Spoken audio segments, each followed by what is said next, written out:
오늘 예배드리는 모든 성도들에게 하나님께서 복 주시고 지켜주시고 은혜와 평강 주시기를 주님의 이름으로 축원합니다. 오늘은 어버이날이고 또 어버이 주일입니다. 효도하면 생각나는 종교가 유교입니다. 기독교는 효를 모르는 종교다. 왜냐하면 부모의 제사도 드리지 못하는 그런 이 종교이기 때문에 효도하지 못하는 불효한 종교다, 그렇게들 말하기도 합니다. 그러나 부모에 대한 효도를 가르치는 것은 유교가 아니고 사실 기독교입니다. 유교의 창시자 공자는 예수님 오시기 한 500년 전에 활동했던 사람인데, 십계명은 공자가 태어나기 한 1000년 전에 주어진 말씀입니다.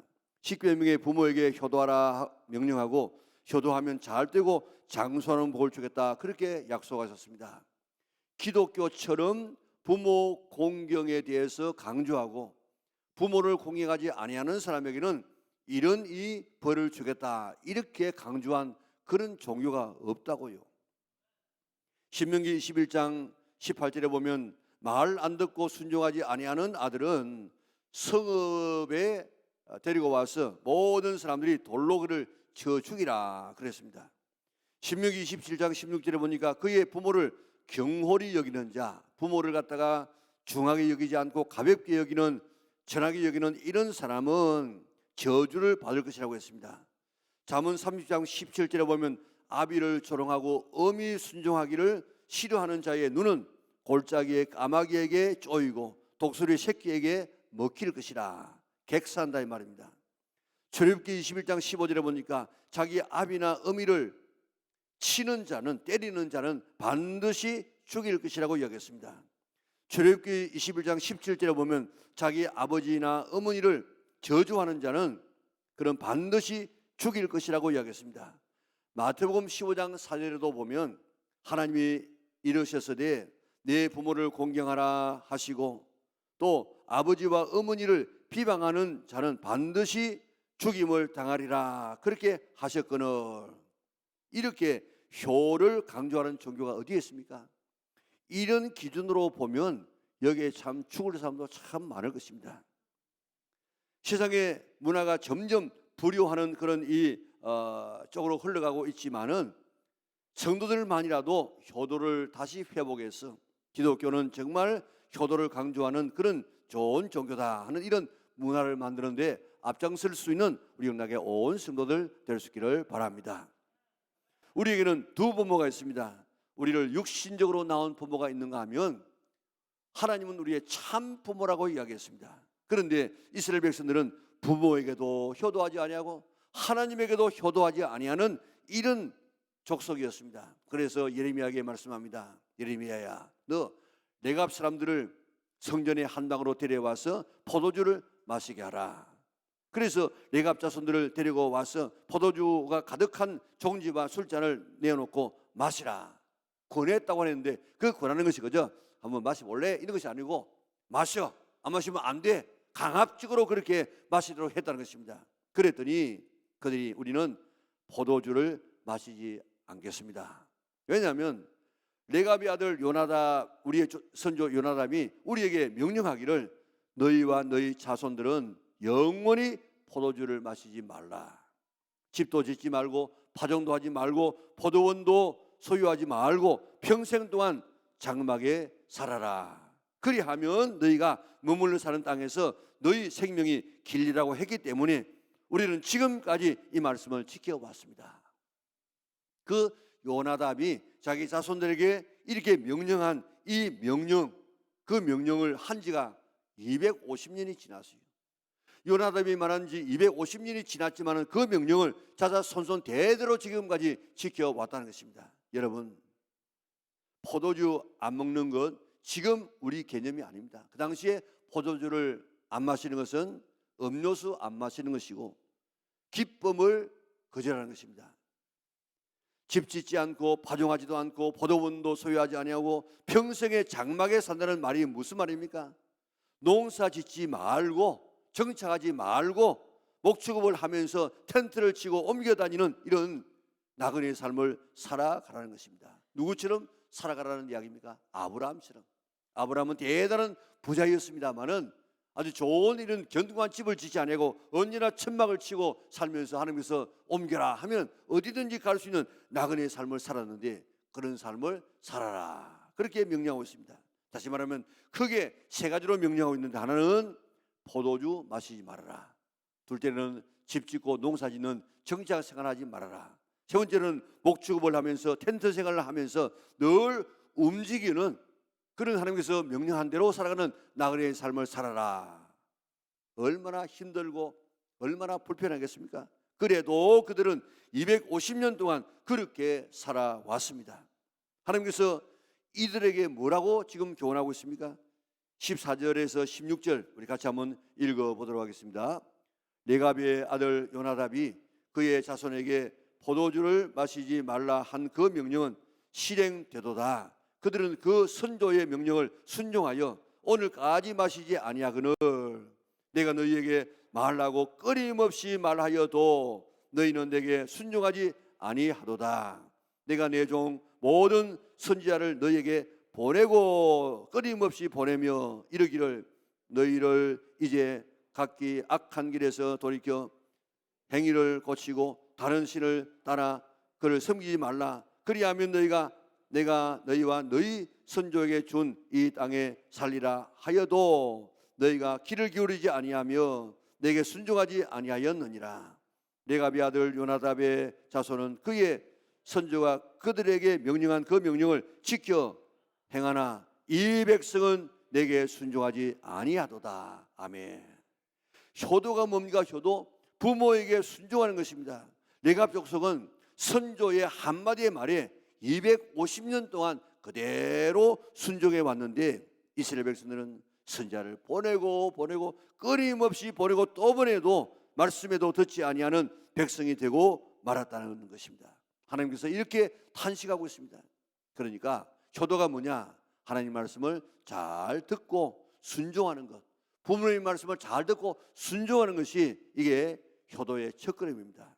에베소 6장 1절에 보니까 자녀들아 주 안에서 너희 부모에게 순종하라, 이것이 옳으니라. 내 아버지와 어머니를 공경하라, 이것은 약속 있는 첫 계명이니 그랬는데, 효도하기 위해서 먼저 부모님에 대한 태도가 바로 되어져야 되는데, 공경해야 돼요. 공경. 이 공경이라는 이 말은 히브리어로는 가베드 해가지고 간이라는 말, 간이 우리의 이 장기 속에서 가장 무거운 장기라고 합니다.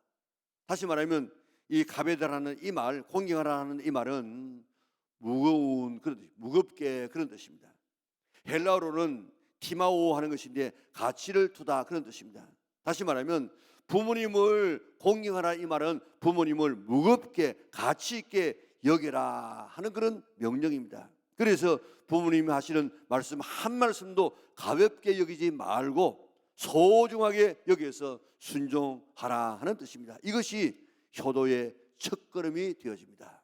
그런데 자녀들이 어릴 때는 부모님의 그 권위를 인정하다가 중학생만 되어지면 부모를 갖다가 멸시합니다. 구식이라고 이야기하고 또 나쁜 말로 말하면 꼰대라고 이야기합니다. 부모님을 무겁게 귀하게 여기지 않습니다.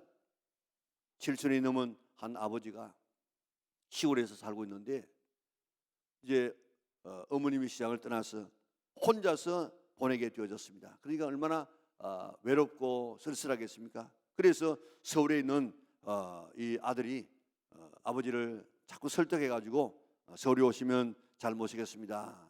그렇게 해가지고 이제 서울로 이제 모셨습니다. 아버지는 아들 집에 와서 사는데 하는 일이 없이 지내니까 얼마나 힘든 그런 삶이었는지 모릅니다. 그렇게 몇 달을 지내다가 보니까 집안에 위계 질서 이 서열이 딱 정해지는 것을 깨달았습니다. 집안에서 제일 힘이 센 존재가 누구겠습니까? 자기 며느리예요. 며느리가 제일 힘이 세. 며느리가 왕이라 왕. 서열 1위라. 둘째가 누군가 이렇게 봤더니 둘째가 누구겠습니까? 손자라. 그리고 셋째가 누군가 보니까 자기 아들이라. 그리고 넷째가 누군가 보니까 그 집에 가정부라. 다섯째가 누군가 보니까 개라, 개, 강아지라. 여섯 번째가 누군가 하면 자기라, 자기. 할아버지 자기라. 며느리가 외출 가서 돌아오면 남편 언제 온다고 전화 왔느냐, 또 강아지 밥은 줬냐 이렇게 물어보는데 할아버지 점심 차례 들었냐 이런 거는 묻지 않더라는 겁니다. 그런 분위기 속에서 견디기가 힘들었습니다. 집안 위기 질서를 보니까 만족이 떨어졌습니다.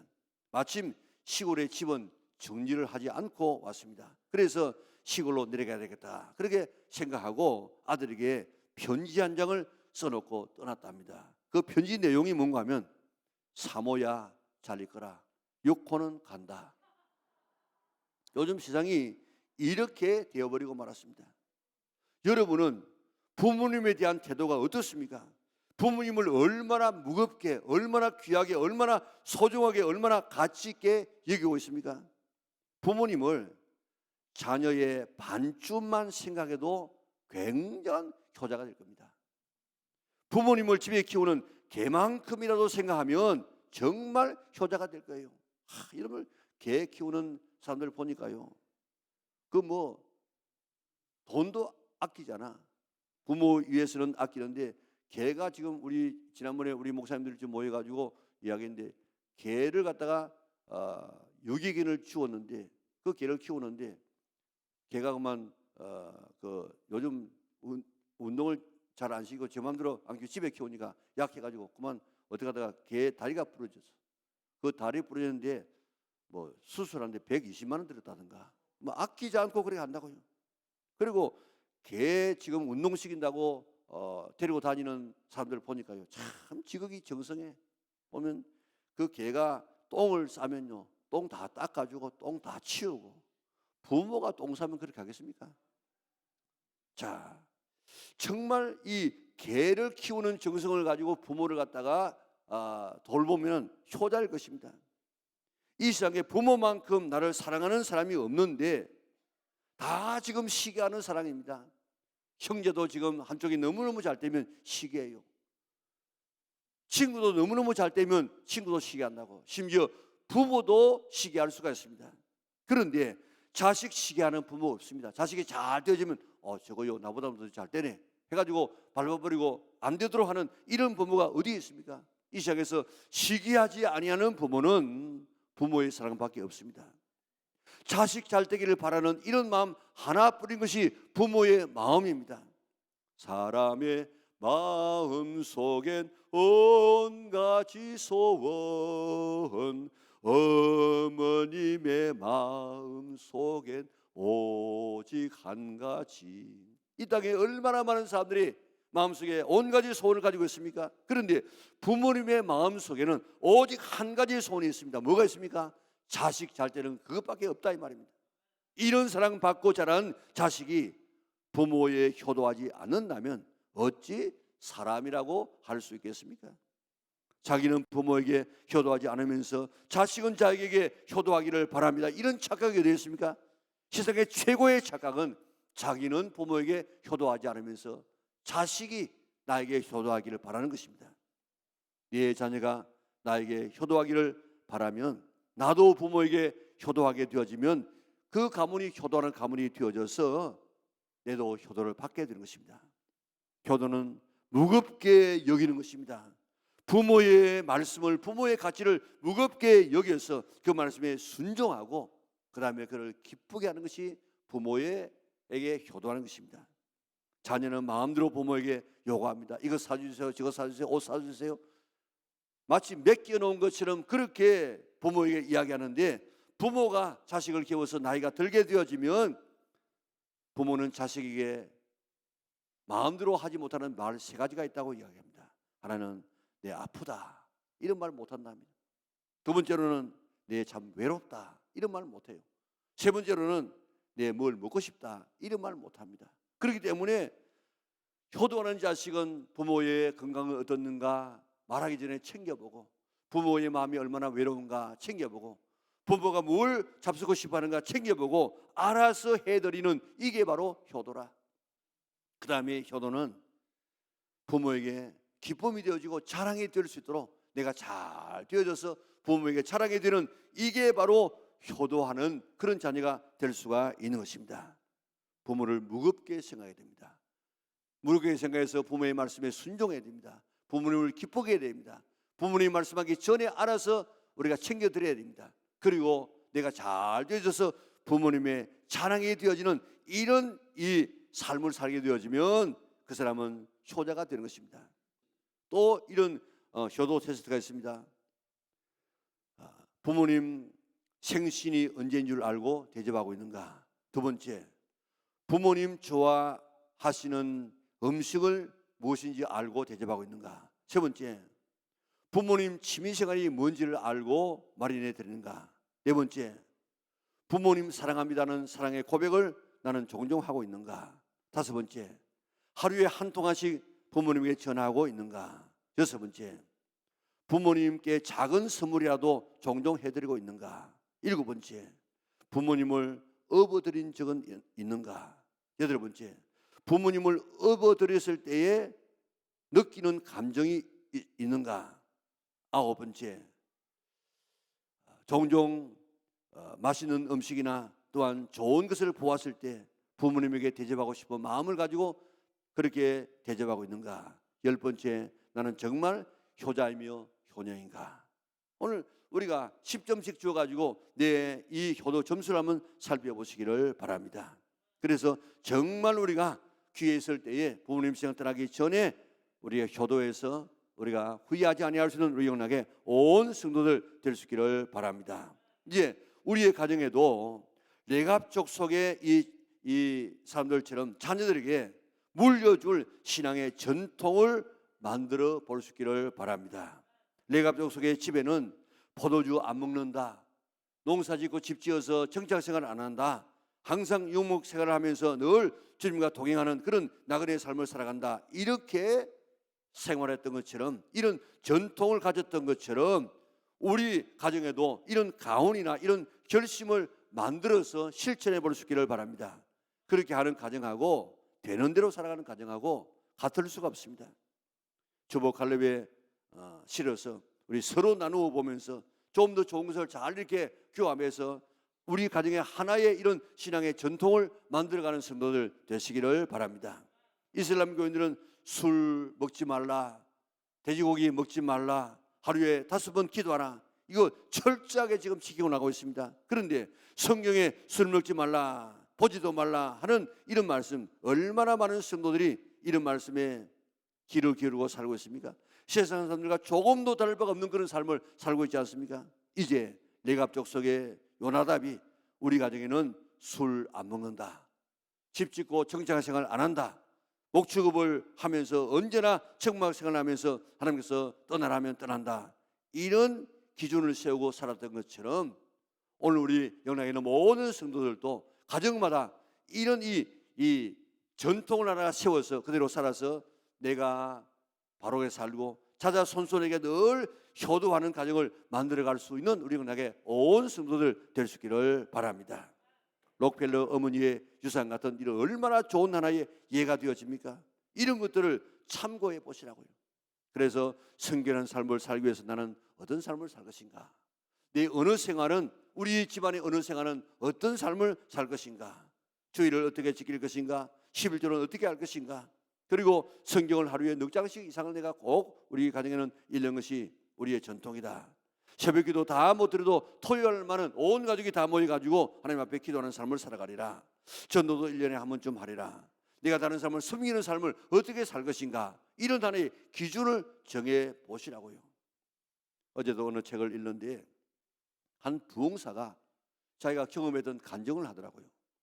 어느 교회 부흥회를 갔더니 그 부흥회에 한 집안이 자기가 부흥회할 동안에 그 모든 이 호텔 비용을 다 이렇게 드리면서 오고 가는 이런 그 출입을 다 한 가정에서 해 주다는 것입니다. 그래서 무슨 어떤 비결이 있는가 싶어서 그 이유를 물었더니 자기는 열왕기 하 4장을 읽다가 수넴 여인의 이야기를 읽었다는 것입니다. 그러니까 수넴 여인이 지나가고 갔다 왔다 하는 이런 이 엘리사의 이런 그 출입을 보면서 우리 지방을 지나갈 때는 우리 집안에 방을 마련해서 이 엘리사를 갖다가 모셔야 되겠구나. 그래가지고 방을 제공하고 또 음식을 대접했는데 그러다 보니까 그 가정에 가장 귀중한 기도의 제목이 이루어지는 것을 보았다는 것입니다. 그래서 우리 교회도 집회가 있으면, 하나님의 종이 지나가는 그런 집회가 있으면 꼭 숙소는 내가 제공하리라, 그렇게 생각하고 이제 숙소를 제공하고 몇 년이 지났는데 자기는 이 제과점을 하는데 뭐 볼티같이 막 팔려 나가더라는 것입니다. 그래가지고 이제 자기 집안의 원칙으로 삼았어. 우리 집안에, 우리 교회에 모든 부흥사가 지나갈 때는 꼭 호텔비는 우리가 지불한다. 그리고 그것을 자기 자녀들에게도 유언으로 지금 남겨놓고 있다 하는 그런 이 부흥사의 간증이었습니다. 이렇게 좋은 신앙의 이런 이 전통을 우리 가정에서 세우고 자녀들이 그대로 행하게 해서 정말 효도하는 가정, 축복이 물려지는 아름다운 가정을 살아나갈 수 있는 우리 영락의 온 성도들 될 수 있기를 바랍니다. 오늘 말씀을 자세히 보면 부모 공경과 하나님 공경이 같은 것을 볼 수 있습니다. 육신의 부모도 무겁게, 그리고 순종하여서, 그리고 기쁘게, 그리고 알아서, 그리고 내가 잘 되어져서 부모님의 자랑이 되어져서 부모를 효도하는 이런 삶이 될 뿐만 아니고, 하나님 아버지에게도 하나님을 무겁게 생각하고 그 말씀을 귀하게 우리가 순종해서 하나님을 기쁘게 드리고, 우리가 잘 알아서 우리가 하나님 말씀에 순종하고 우리가 잘 되어져서 하나님의 자랑이 되어지는 그런 삶을 살게 되어지는 이것이 하나님 아버지에게 효도가 된다. 그러면 하나님께 그런 자에게 축복함하고 약속해 주었습니다. 자식 잘 키우면 이런 복을 주겠다 뭐 나와 있지만은, 그러나 약속된 복이 아닌데, 그런데 부모에게 효도하면 이런 복을 주겠다고 약속해 놓았습니다. 오늘 이 복 받아 누리는 성도들 되시기를 바랍니다. 요나답이 자기 자녀에게 포도주 마시지 아니하고 정착생활하지 아니하고 목축생활을 하게 되어지면 7절에 보면 그리하면 땅에서 너희 생명이 길리라. 예레미야서 35장 19절에 이렇게 순종하는 자에게 하나님께서 약속했습니다. 같이 읽어볼까요? 그러므로 만군의 여호와 이스라엘의 하나님께서 이와 같이 말씀하시니라. 레갑의 아들 요나답에게서 내 앞에 설 사람이 영원히 끊어지지 아니하리라 하시니라. 하나님 앞에서 쓰임받는 자가 끊임없이 일어날 것이라고 이야기했는데, 역대상 26장에 가서 보면 그 후손 속에서 62명이 위대한 쓰임받는 하나님의 자녀로 서게 되어집니다. 그리고 예수님께서 탄생하실 때 그 베들레헴 그 들녘에서 제일 먼저 예수님의 탄생 소식을 들었던 사람들이 바로 이 요나답의, 이 레갑의 자손들이었다는 것입니다. 얼마나 놀라운 축복이었습니까? 에베소 6장 3절에 보면 부모에게 효도하면 이로써 네가 잘 되고 장수하는 축복을 주마고 약속해 주었습니다. 부모에게 효도하면 하나님께서 잘 되는 복을 주신다고 이야기했는데, 불효한 함 보세요. 종의 종이 되어지고 셈과 야벳은 복의 근원이 되지 않았습니까? 그토록 잘생긴 그런 사랑받는 압살롬, 그런 부모에게 불효하더니 그가 죽는 모습 얼마나 비참하게 죽습니까? 죽기까지 복종했던 이삭 보세요. 이삭은 가장 효도하는 사람이었습니다.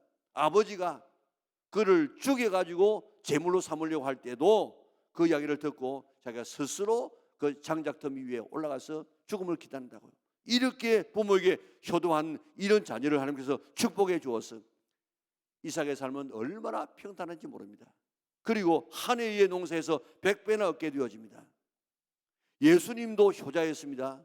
죽기까지 복종하더니 모든 입으로 예수님의 이름을 예수님 앞에 꿇게 하시고 모든 입으로 예수님을 주라고 고백하게 만들었습니다. 효도하면 하나님께서 이런 복을 주심하고 약속했는데, 어버이 주를 맞이해서 이 부모님의 사랑을 우리가 이렇게 깊이 깨닫고 부모님 깊이 우리가 생각하고 우리가 부모님을 아주 중하게 무겁게 생각해서 가시고기처럼 우리를 사랑하고, 그리고 우렁이처럼 우리를 사랑하시는 이런 하나님의 사랑받은 우리는 가마귀처럼 효도하고 우리는 이 가물치처럼 효도해서 약속된 축복을 받아 누리는 우리 영락의 온 성도들 될 수 있기를 바랍니다. 부모님을 소중하게 무겁게 생각해서 그 말씀 한마디라도 헛들게 듣지 말고 늘 순종하고 기쁘게 해드리고 알아서 순종하고 효도하고, 그리고 우리가 잘 되어져서 부모님에게 자랑해 되어지는 이런 효도를 할 뿐만 아니고 우리가 좋은 신앙의 전통을 가정에 잘 세워서 그대로 해서 자자 손손 대대로 그렇게 가업을 일으켜 나가서 이렇게 오늘 본문에 나와 있는 레갑 족속처럼 복을 받는 우리 연락의 온 성도들 될 수 있기를 주님의 이름으로 축원합니다.